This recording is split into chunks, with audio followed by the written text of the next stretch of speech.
Pro Circuit Kawasaki team is a benchmark for Supercross light success. A history of championships line the past, and the team's bright young stars continue to shine still today. Last week's sweep of the podium spots in Phoenix was yet another telling example of the dominance this team has wrought. With emerging superstar Ryan Villopoto and fast Frenchman Christophe Pourcel leading the way, the Pro Circuit bunch are poised for another run at the Supercross Lights West Coast title. If anyone can slow the pace, they must step up now as we head back to the Big A for round 3. AMA Supercross Lights is next on Speed.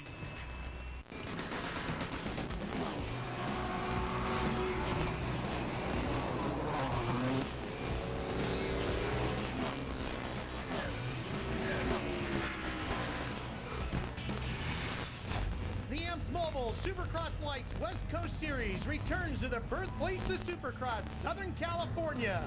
Angel Stadium of Anaheim is the site for round number 3 of the 8-race West Coast Tour. Hi everybody, I'm Ralph Shaheen alongside Ricky Carmichael, a former Supercross Lights champion to go along with 14 or 15 other titles you won in your career, and Jeff Deming, a Supercross Series champion back in his day.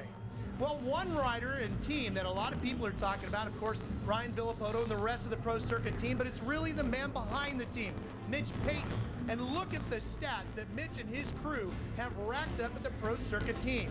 55 Supercross Lights wins, 37 victories in the Outdoor Nationals, 19 championships split up between the Supercross Series and the Outdoor program. And when it comes to the names who have ridden for Mitch Payton, boy, it's a who's who of when you talk about motocross and supercross. In fact, the Pro Circuit team sweeping the podium just a week ago in Phoenix. Well, Ricky, you won a championship for Mitch Payton. What's it like riding for him? You know what, that guy works harder than just about anybody out there, and I always put a lot of effort in my riding and training, and to know that he's doing the same thing, you knew you were going to have the best bike, and there's a bunch of guys there too, you know, Bones on the suspension. It's a great outfit they got going, and just a pleasure to ride for him. Jeff, you never got to ride for Mitch, but you had to race against him and his teams. How tough is the Pro Circuit crew to beat? Well, they're pretty tough. The Pro Circuit team is revered as having the same technology and the same effort as what a factory team would. But I also had the opportunity this last Thursday to ride Ryan Villopoto's race bike out at the Kawasaki Supercross test track, and I can tell you firsthand that that bike is amazing. I can't think of a better bike for Supercross. The power and everything was amazing. Earlier today, our Aaron Bates sat down with Mitch Payton to talk about the Pro Circuit team. So let's introduce you now to Aaron for a Progressive Direct pre-race report. Phoenix marked the first time in history that Monster Energy Pro Circuit Kawasaki swept all 3 podium positions, but the man that manages the team, Mitch Payton. Mitch, it's known that you run a really tight ship. What is it about your program and work ethic that's so different from other teams? I think our group works really hard together, but I think that mostly these guys work really hard. I know Ryan puts in a lot of effort during the week, and that makes it a lot easier on him on the weekend, and I know Chris has been trying really hard, you know, to get up there on the podium and win a race, and obviously, you know, Pourcel's coming over here to get some experience, so I think everybody wants to do well, and as far as the team goes, I think our equipment's really good, and everybody works hard as a group. What are some of the challenges that you face managing a lights team opposed to a factory team? Well, a lot of times you wind up, you know, that you've got a rider that's his first season in the pro ranks, you know, so they're younger, and you blend a little bit with the team and their family, and you know, they have a way they like to do it, and then hopefully you can make them happy and then get the goals you want to also. Mitch Payton, a breeder of champions. He's got 19 #1 championship plates behind us, looking for an even number of 20 here at 2007 West Coast Supercross. All right, Aaron, thanks. And here's a look at Ivan Tedesco being introduced to the crowd, a rider who won a championship for Mitch Payton before he moved up to the Supercross class. Here's our Supercross Lights 4-1-1. We're going to have 2 heats tonight, top 9 going straight on to the main.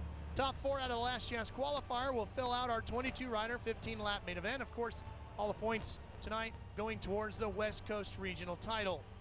Earlier today, Jeff Emig had the opportunity to take a look at the racetrack here in Angel Stadium, courtesy of Michael Byrne. As you guys can see by the visor here, we are on board with Rockstar Suzuki's Michael Byrne. That's Chad Reed, 22, just in front of him. This is actually the first lap of the second qualifying practice. You can notice how these guys are up to speed right away. This section coming up out of the whoops, triple and double into this turn. Michael Byrne just jumped past Reed there by doing that. There's another double, another triple here. Coming into the home plate area. Hit the second triple. Nice little step up, step off. Double into this turn. You notice he stays inside of all the ruts. 3 tabletops in a row right here. It's incredible how the bikes will just hop right across the tops of them over the finish line. And that's your fast lap with Rockstar Suzuki's Michael Byrne. Stay tuned. We're coming back to Angel Stadium for more of the Amped Mobile Supercross Lights West Coast Series.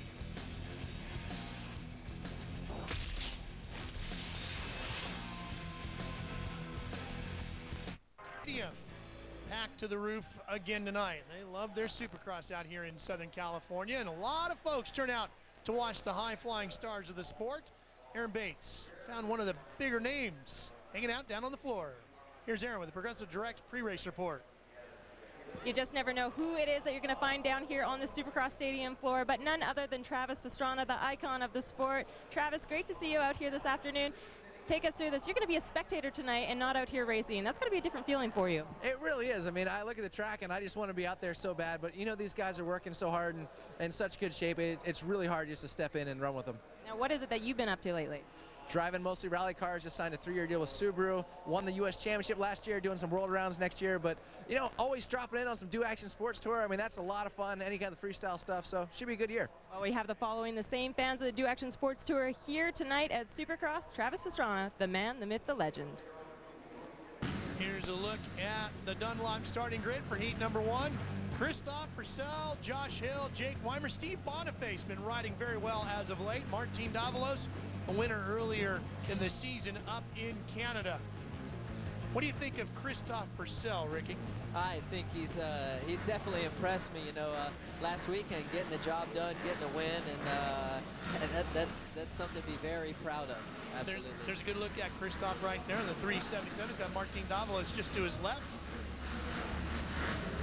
And Josh Hill in the blue riding gear, number 58. Can you give him a run for his money tonight, Jeff? I think so. He's getting a little bit comfortable as we go. This is his 3rd Supercross. We'll see how he can handle it. Here we go.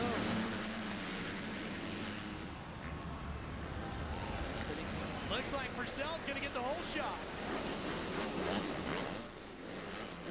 Steve Boniface grabs that one. Boniface. As we said, he's been riding so well lately, Jeff. He's really been getting on his game. I tell you, the starts is such a confidence thing, and he gets great starts. And look at that. He had a great heat race in Phoenix.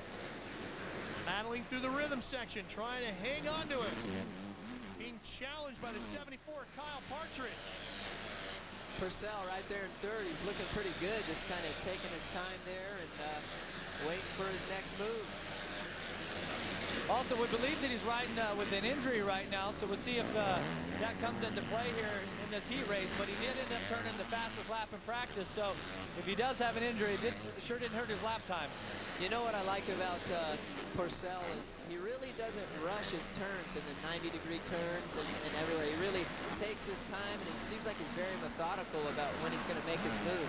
Yeah, you know, that's interesting, Ricky, because I thought the same thing watching him at the first 2 rounds, that he rode with a certain amount of patience to his riding. Aaron? Yeah, absolutely, you guys. Every time I seem to be going by the Pro Circuit Kawasaki rig, they're kind of tight-lipped as to whether or not he's going to be sticking around and racing the entire West Coast Series, or if he's going to head overseas again to defend his world title. But something that they're keeping under wraps, especially this week, is in practice on Wednesday. He crashed. He's broke a couple of bones in his clutch hand, which is the left hand, of course. He said it's bruised, but with the fastest lap time of the day so far, you expect to see him up on the podium. That's Pourcel we're talking about on the green 377 you see running in 3rd. Remember, those names scrolling across the top of your screen highlighted in green, all whole transfer spots straight to the main event.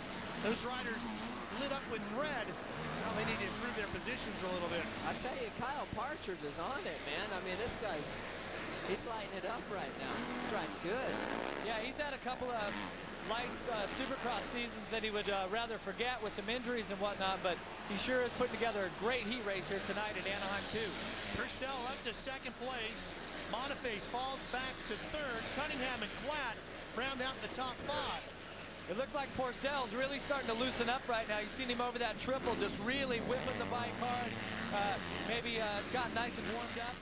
Now, Ricky, how hard is it to warm up for these heat races like this after you've been sitting around for like 4 hours? Very hard, you know, too. It's so cold, and it takes a while. So he's probably getting good now. His adrenaline's pumping. It's amazing when you have an injury, and then the adrenaline kicks in. It's like the pain goes away. So, yeah, he's definitely coming in. He soaked that triple up, and I'm looking forward to make a move here on Partridge. The particular injury that he has in the clutch hand, how much of a problem is that for him to ride with tonight? I think it can be, anytime you have an injury, it's not fun, but there he goes for the lead. Look, he makes that pass, and he just really floats it around that center of the turn, man, and at the same, it's very fast line he's taking there, and he's saving a lot of energy, so, and I'm telling you, he's got something special.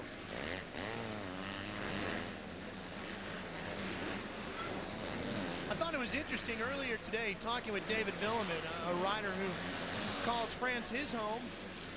He said that, you know, it's actually easier for French riders to come over here to go racing because when you get here, you don't have any distraction. You don't really know the country. You don't really have a ton of friends. It's very easy just to focus on the task at hand as opposed to a lot of younger riders who begin their career growing up here in the States. They sign that big contract. They're very comfortable with their surroundings. Easy to get distracted with the big money that just comes in.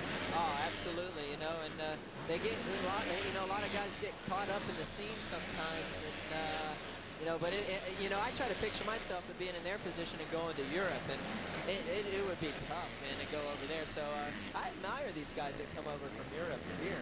Yeah, but you think about it, I mean, that's all you do, because if you didn't speak the language, you didn't have a lot of friends. You just, your daily routine is training and riding, and you know, essentially that's what these guys should be doing anyway. White flag is out. We're on the final lap. Purcell, Partridge, Boniface, Weimer, and Hill, the top 5. Right now, the transfer position belongs to Martin Davalos, and Darian one spot out of it. So Logan's going to have to get going if he wants to transfer straight through without going to the last chance qualifier. And there's that 74 Partridge. Yeah, he's got Boniface is breathing down his neck here, but he's put in a great ride. He stayed real comfortable, hasn't rode outside of himself. Here goes the pass right on the inside there. Oh, maybe not. Hard to get much closer than that. Partridge is counterattacking there. Checkered flag for Purcell. Oh. And it looks like Partridge is just going to beat Boniface back to the line. Actually, no, Boniface gets it. Partridge gets third, according to the official timing and scoring. And the final transfer spot is going to go to the 577, the KTM of Martin Davalos. Right here, you got the pass for the lead. You got Pourcel just doing the double triple before the main triple that we were talking about. Only the big bikes were doing that. It's the first time we've seen one of the 250s jump it tonight. So Christophe Pourcel injured, but still winning his heat and going straight on to the main. We're coming back to Anaheim right after this. At Mobile Supercross Lights West Coast Series is completed. Heat race number 1, Aaron Bates standing by with our winner, who is Christophe Pourcel. And there's a look at the top 9 riders who are going on to the main event. Aaron? Well, I tell you what, he's fresh off the first victory of the season for him. Christophe, any decision yet whether or not you're going to be staying here to race the entire West Coast Series? Yeah, I don't know. I will see with my team after these races. But this race was great. I have just a little problem on the triple, but maybe it's good for the main event. He's riding out here with a broken hand tonight, but it doesn't seem to be affecting him whatsoever. Is the passion for 2 wheels in your blood? Well, now you can get all the breaking news, in-depth analysis, and more with a Motorcycle Racing Report, only at SpeedTV.com. Keyword green, presented by Kawasaki. Riders in the gate for heat number 2. Here's our up-close look at this one. This, too, will take 9 riders straight to the main event. It's 6 laps. Fastest qualifier in this one, Ryan Villopoto with a 47.616. Here's our Dunlop starting grid. Villopoto's going to have to work his way around Jason Lawrence, who was actually very quick earlier today. Josh Hansen, always a contender on his KTM. Matthew Lemoyne has been very strong in recent weeks. And you can always expect good things out of Chris Gosselaar and Josh Grant. Here comes the gate.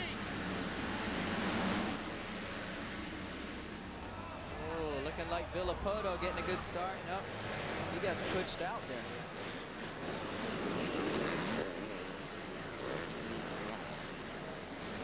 Everybody fighting for position. Coming hard up the inside is Villopoto. Wow, that was a strong move. The guy rides with so much energy, man. It's amazing to watch him race. Hansen in second place on the KTM number 100. Boy, Villopoto just shot out of a cannon too, Ricky. Yeah, he did. He came out of that first set of hoop section, had that inside, and took the lead. And that was actual Daniel Sani nabbing the whole shot there. Get a little plug for him there since he had that great start in the heat. He's dropped back a little bit, but he's still inside the top 5. And the top 9 go to the main event. So that's right. As long as he keeps it on 2 wheels and keeps moving forward, he'll be there. He's got Gosselaar right on his tail. There's a good look at Chris Gosselaar on the 102. Are you surprised a little bit, Ricky, that Gosselaar hasn't been as strong so far this season as he was last year? Yeah, you know, I thought he would have, you know, had podiums both weekends, actually. But I'm telling you, man, this 125 West is pretty deep.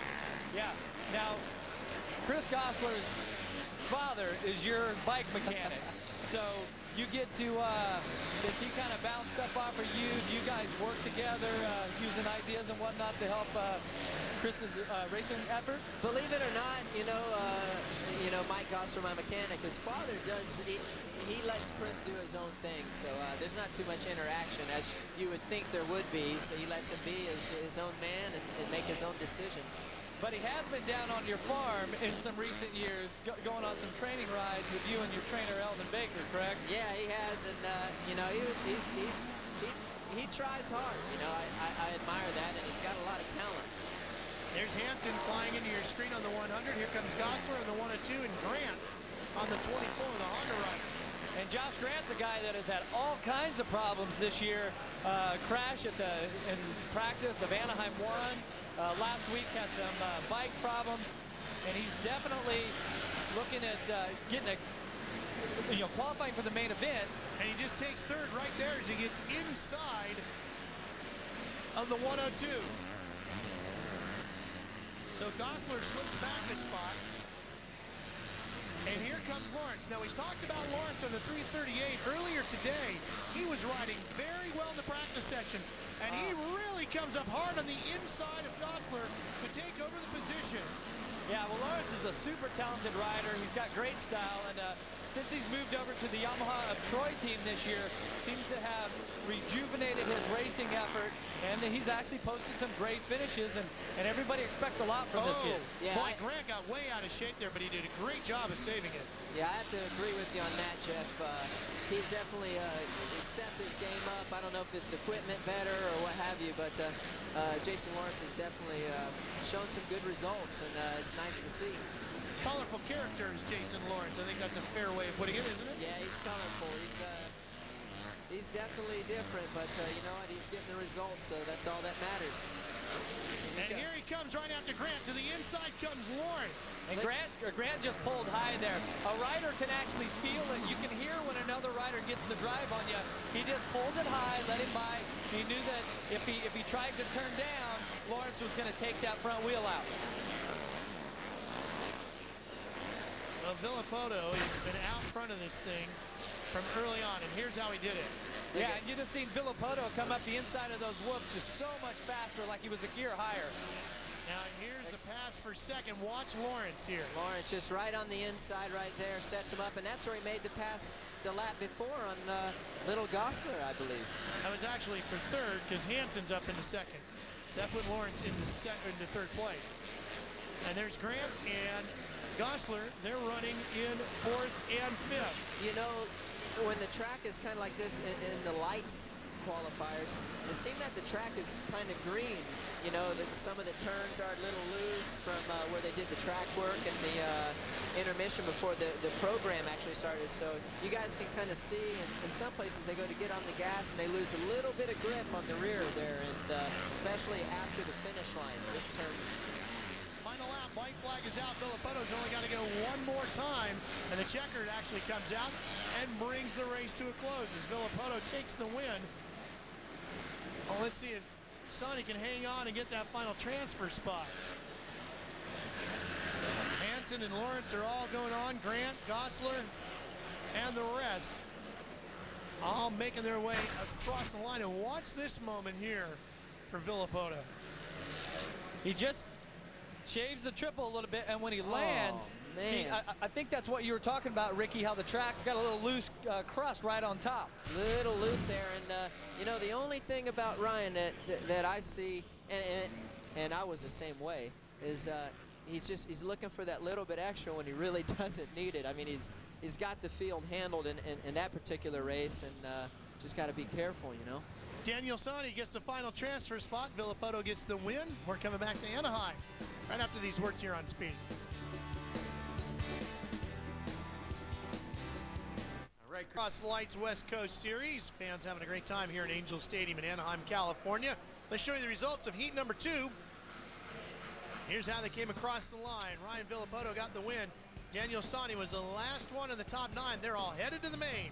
Here's Ryan with our Aaron Bates. Well, I tell you what, he made that heat race look way too easy. Ryan, you're doing one section out there that nobody else is really doing. Through the rhythm section, you're going triple, double. Is that going to be what's going to take the success tonight? Yeah, you know, it's doing different jumps in the other field than the field is makes a big difference. You know, it's a lot faster, so it just makes the lap times a lot shorter. And you know, I couldn't have done it without the bike. You know, that's what, you know, the whoops right before it, and you know, it's a big part of it. So I couldn't have done it without all the sponsors and you know, mom and dad. Everybody's here. Jeff Fox, Parts Unlimited, all the guys from Vans, you know, just everybody. Thanks. This February, it's pride, it's passion, it's adrenaline, it's pinks. Speed's Hit Series is back and the excitement reaches its peak on the quarter-mile track and in the negotiation circle. Lose the race, lose your ride. Pink Season 4 premieres February 21st, 9 Eastern, only on Speed. Here's our Supercross Lights West Coast Series up close for the last chance qualifier. 20 riders. Top 4 transferring on to the main. The final 4 spots available out of the last chance qualifier. And the Dunlop starting grid. And this is one of those things, Ricky, you never really want to see your name in when it comes to last chance qualifier. You're hoping you're already onto the main. Yeah, absolutely. I think I've been fortunate to only have to ride one time. 1999 Atlanta Supercross. And, it stuck in your head, didn't it? Oh, yeah. It was just a bad deal. Yeah, but there is a positive to it. The fact that you get to race the track just before the main event, and you get to stay a little warmer on a cold night like tonight. Absolutely. 30-second board is up. She'll turn that card sideways, head for the sidelines, and they can drop the gate any time after that.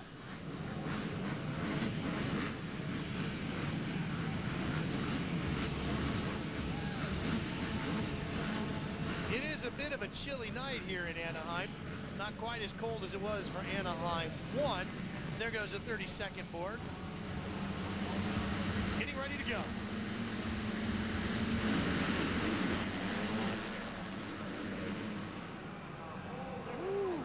Looks like the whole shot's going to come from the outside. And everybody gets through clear too. These, all of these lights riders like this, these are maybe some of the younger guys, some of the rookies. All these guys are trying to gain experience by getting in that main event and make a name for themselves. I think it's the 5:05. It is Tyler Keefe who got the whole shot on the Kawasaki, the rider out of Murrieta, California. Man, these guys are probably just so nerve-wracking. The guys in the transfer position, man, it's a scary situation. And we're going to take 4 out of this Lights LCQ. Top 4 riders going to go to the main event. The best way to do this, these LCQs, you have got to get the whole shot. Yep, absolutely. And you know, it's really important in the last chance qualifier, just because you get a bad start in the last chance qualifier, you're just really making your night hard.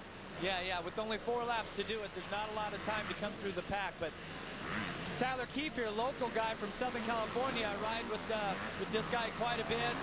He has really progressed over the last 2 or 3 years, and hopefully he'll have a LCQ win here and make it into the main event. Richie Owens rides in 2nd place. Owens actually a local rider also, so these 2 guys probably spend a lot of time together coming up through the ranks, riding the local practice tracks, and I'm sure they're going to race each other fair here and make sure both of them get in the main event in front of the hometown crowd. Charles Castelou on the 424 on the Yamaha in the blue, 2-tone blue riding gears. sits in third. And he's battling with the 177 of Chris Blows out of Phoenix, Arizona. Here's the lead fight. Now these two guys just need to take it easy and, you know, not try anything crazy. They're in a great position to transfer to the main event, and you know, don't get in a heated battle. Just do what you got to do. Let the one guy go if it's necessary, and you know, go on with it. Yeah. Owens takes the lead away on the Honda number 80. Here comes the battle for the final transfer spot back behind them. And Blows has moved up to third now on the 177. How's the track holding up tonight, guys? I think it looks pretty good, you know. You know, as the night wears on, it seems like the moisture rises a little bit, and traction gets good in areas, but at the same time can get a little slick in areas. But you know, this hard-packed dirt doesn't deteriorate too much like, say, a track back east or even maybe Phoenix at that. White flag is out. We're on the final lap of the last chance qualifier for the Amp Mobile Supercross Lights West Coast Series. And here comes Darian on the 725, trying to take the spot away from Castle. And remember, that's for the final transfer spot, so Castle's got to get going here. Yeah, it looks like he's falling off the pace. I think he made a mistake there through that second set of whoops and is out of qualifying position. So he's got 3 or 4 turns to pick it up and try to make it into that main event. Logan Darian made this pass to take that final transfer spot. Down the inside here, nice little pass, just carries his momentum around that 90-degree turn, and the rest is history. That was actually for the lead. That was Owens taking the lead away from Keefe, and he went on to take the win. And there's Logan Darian on the 725, who will take the final transfer spot.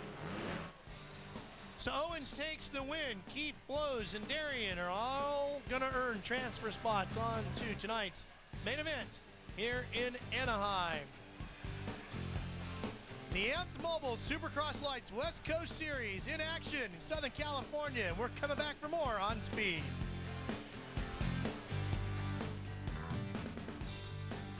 Right on your phone with weekly green alerts from Speed. Text KX to 773333 on your mobile phone to receive free motorcycle racing text alerts. Speed Green Alerts presented by Kawasaki. A crisp January evening here at Angel Stadium of Anaheim as we get ready for the main event. Let's head downstairs for a Progressive Direct pre-race report with Aaron Bates. Well, talk about a guy that has had nothing but tough luck so far this season. The number 24 of Josh Grant. You saw him sit out. Anaheim won the main event after going down hard in the whoop section during practice. Last weekend in Phoenix, he got collided, tangled up with another rider, ending up pinching his gas line, ending up pushing his bike off of the track. Not happy about that whatsoever. This week, he regrouped. He actually grabbed his teammate, Weimer, and went up to Castilla Ranch the entire week. Rode. He said his confidence is back and he's ready for action tonight. Here's our starting grid for the main event. And we're underway.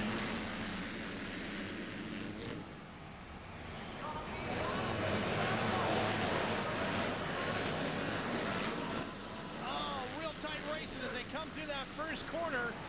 Josh Grant looking like he's got the advantage here. Inside Boniface, side by side through the hoops. Yeah, Steve Boniface grabbed the whole shot there, and in that second turn, Josh Grant came in on him a little bit, but Boniface on the green Kawasaki, Grant on the red Honda. Boy, they're tight as they come sliding across home plate. Boy, Grant got bogged down, didn't get through the triple, and Boniface checks out. And look who we see sneaking up there. Number 51. Ryan Villopoto as our Dunlop starting grid scrolls across the top of the screen. Man, I tell you, Villopoto really finds ways to come through the pack quick and make fast passes, and that's so important at a time like this. Yeah, he is so aggressive, and he comes out with these races so energized. Boy, and Villopoto all over Boniface. And you got to know that confidence has so much to do with being able to come out early like this and just hammer the racetrack on the first or second lap. But Boniface ain't laying down, man. No, but he seems to be bobbling quite a bit, and it's going to open the door Look at this for him. setup. And here comes Villopoto right by him.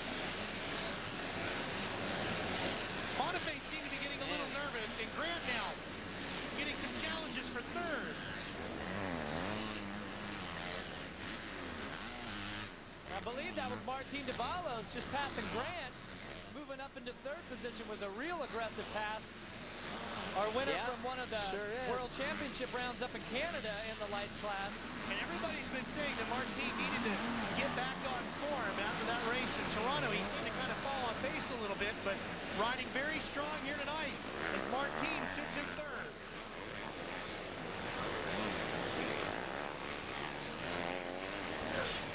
The folks at KTM are going to be very pleased with this performance if he can hang on there. Aaron, Martin Davalos having a very good run tonight.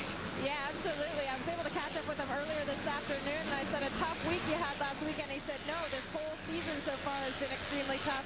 He said, I just haven't been able to get a good start, but tonight that's not the case. He's got this start, and he's got to be really excited about it right now. Ricky, I think when you struggle to find your rhythm, it's one thing, but when you've had success, as Grant comes inside of Martin now to challenge on the 24th, he had success and then got out of his rhythm. That's got to be even more frustrating because you know you can do it. Yeah, absolutely. That's the thing, you know, when you have it and then you lose it, it's hard to get it back again. And, you know, it's better just to obviously keep the momentum going. But this is a great night for him to get his momentum back. And he's hanging tough. You know, he's right there with a bunch of good, talented guys. Josh Hill on the 58 coming in to challenge him now as they fight for fourth. In fact, Martin's going to have to try to figure out how to get third back because Grant took it away from him. And you talk about being in the groove. Josh Hill started out the season completely out of the groove. At Anaheim 1, he had to ride the LCQ just to make it to the main event. Never had really found the speed. Phoenix was okay, but really looking for a better ride. Right now, he's coming through the pack with the best lights riders the West Coast has to offer. I think a lot of folks have been saying, you know, wait for the East Coast Series. The East Coast Series is going to be the one, but boy, these guys are really starting to step up and show. The West Coast Series is going to be pretty good. Yeah, absolutely. You know, there's a lot of talent here. I think that the West Coast is faster, but I think that the East Coast the field might be a bit deeper. Now, Ricky, would that be because you're from Tallahassee, Florida yourself, and you're maybe a little bit partial to the East Coast guy? No, heck no. Let's go back and take a look at our Progressive Direct roll shot replay. Now watch Steve Boniface. He'll be in our spot shadow. Boniface comes in. He was about the 6th or 7th guy to the inside. Just has a great start. Powered out there. Had that all by himself. Barely makes the turn and crosses the line for the Progressive Direct Whole Shot Award. Here we go. This is a great chance for Josh Hill to get his first podium, I think. I mean, he's riding good. He's in great position. See if he can capitalize. Here comes Jason Lawrence on the 338. Boy, he came out of nowhere, didn't he? He came out of nowhere, got a great drive through the whoops, and was actually, after the second set of whoops, triple-doubled through that rhythm section. He is moving through the pack fast. Now, one rider who we have not had a chance to talk much about tonight is Christophe Pourcel in the main event. Pourcel on the 337, as you'll see on the replay, has left the racetrack. Watch the 337. Yeah, he definitely jarred something. I think that injury from earlier this week that the Pro Circuit Kawasaki team has kept quiet. I think we just seen the remnants of that. Looks so good in his heat race. And Jason Lawrence now up into second place as he gets around Steve Boniface. He did that triple after the whoop-de-doos, and you know, I think that him and Villopoto is the only guy doing that in the lights class. That's pretty tough on that bike, man. Yeah, Lawrence on the Yamaha Troy bike here it looked extremely comfortable tonight. This might be the best that I've ever seen him ride Supercross. And now he's up into the second position here, so see if he can make a charge towards the front. And everybody's chasing this man, Ryan Villopoto. Now, Ricky, you've told me before that one of your biggest regrets in your career is that you left the lights class sooner than you thought you should have. Absolutely. Obviously, a lot of folks putting pressure on Ryan Villopoto. Hurry up, get ready. You're going to Supercross. Yeah, that's what they want you to do. But in hindsight, I wish I would have stayed another year. Ryan Villopoto, we'll see if he heeds your advice and sticks around for another year. He's leading here at Anaheim in the main event. We're coming back on Speed.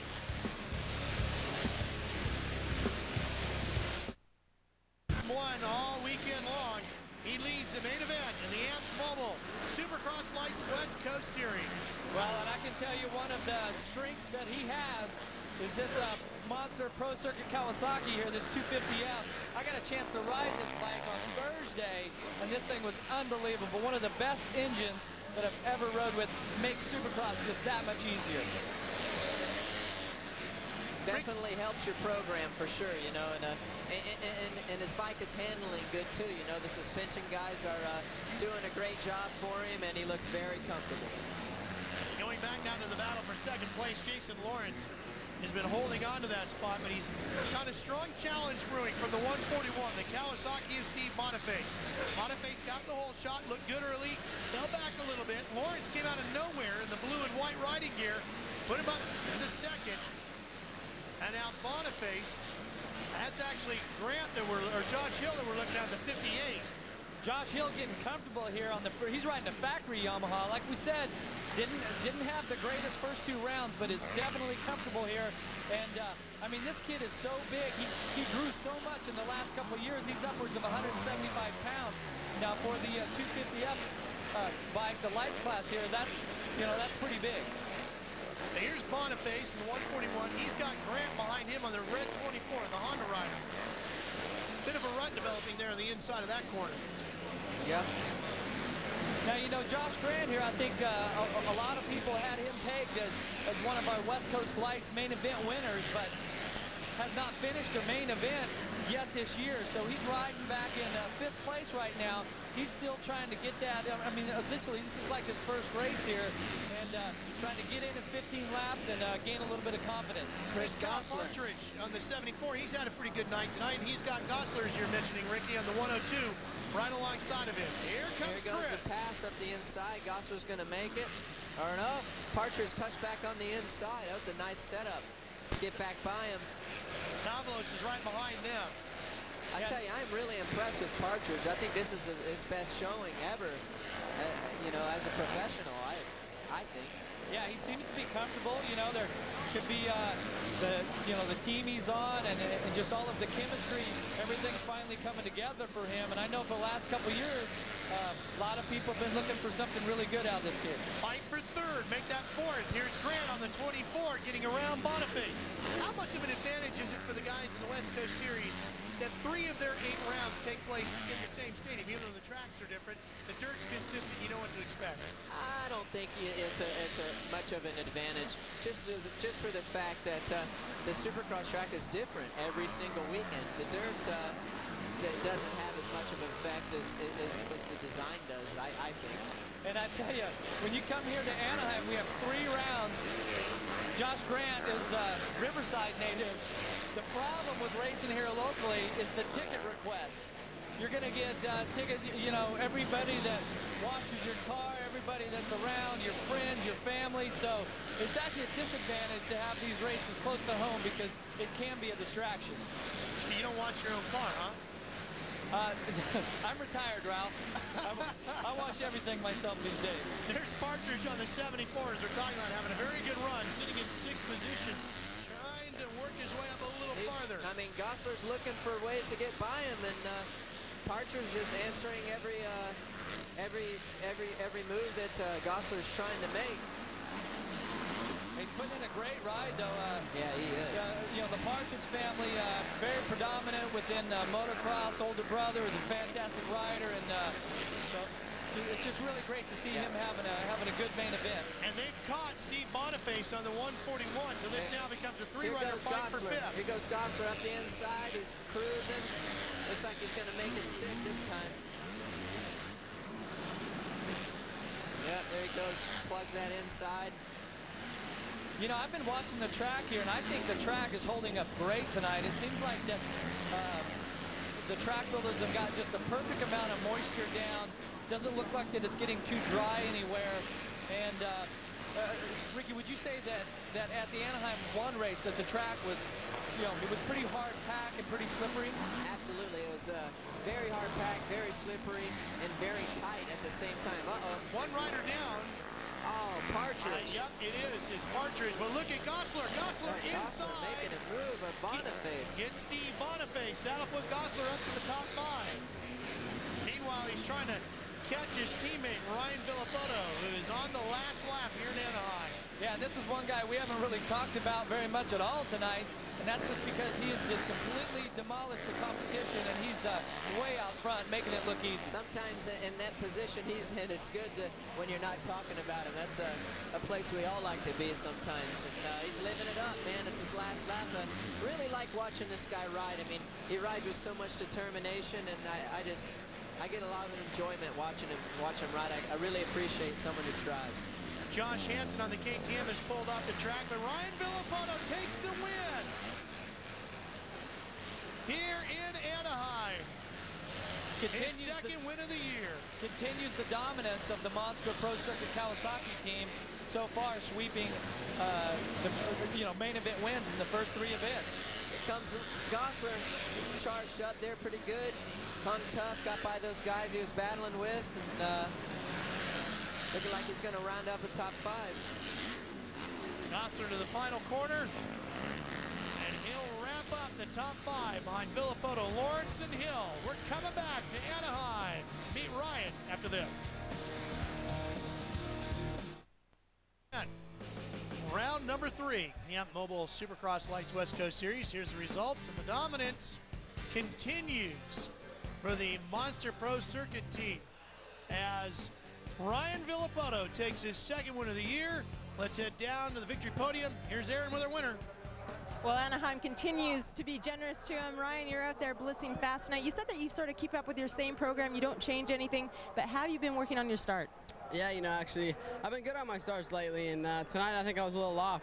I just had a little bit of problems from the gate, right after the gate, a little bit forward, and then, hurt me on the first lap a little bit and had some battle with some of the guys, and then once I got out front, it was clear track and I could do what I wanted to do and show what the bike can do. The bike's awesome. All the guys on the team, I just can't thank enough. Monster Energy, Pro Circuit, Kawasaki, and all the guys from Jeff Fox from Parts Unlimited, Doug from Bridgestone, everybody, Vans especially, and just everybody on the team. I'd like to say thanks. Ryan Villopoto, your points leader thus far. Guys? All right, Aaron, congratulations to Ryan, and it's all about the road to Las Vegas. Of course, we'll be there for the season finale for the Supercross class. For the Lights class, it'll be the East-West Shootout, and it'll be a thriller, too, as they get together for the first time this year. Villopoto extending his points lead. He's up 17 on Jason Lawrence.